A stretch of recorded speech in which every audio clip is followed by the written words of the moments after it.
Hey there friends!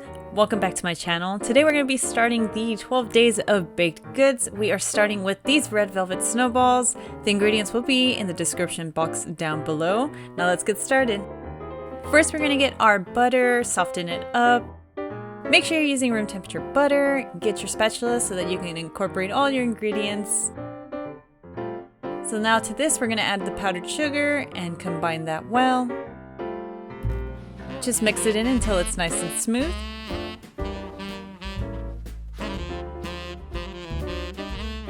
Scrape your bowl down with your spatula. And then place that aside and we're going to combine our dry ingredients. So our cocoa powder, our flour, baking soda, salt, whisk it all together and combine this. And then we're going to bring back our butter mixture and we're going to start adding in that flour mixture a little at a time. Just keep mixing it well.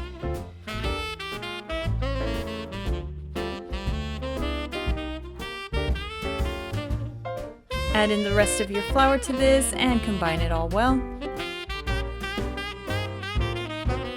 Once all your dry ingredients are well incorporated with your butter mix, make sure you scrape your bowl. You want it to just start coming together. And then we're going to add our vanilla extract and our vinegar and our food dye as well and mix it all together.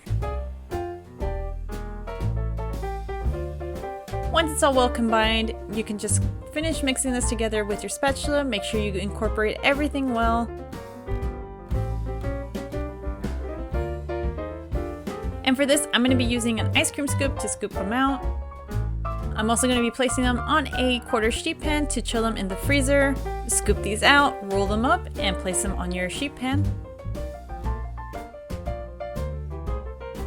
These can make you about 24 cookies in total, depending on the size. And once they're all scooped out, just cover it in saran wrap, and we're going to place these in the freezer. Let them chill for about 10 minutes before we bake them off. You can set your oven to 350 degrees now. Once completely chilled, I'm getting my half sheet pan, and I'm going to remove my cookies and place them over there. Since these don't expand as much, you can actually bake them pretty close together. And I'll put them in the oven for about 15 to 18 minutes. Once they're done and have had 5 minutes to cool, we're going to place them in this little powdered sugar and just cover them up. This is where they get their snowball name. So just coat these up, make sure they're not too hot. You want them just slightly cooled, and you can double dip them after they've completely cooled. I hope you enjoyed this recipe. Give it a thumbs up if you did. Here's a final look at those cookies. And until the next one, stay sweet.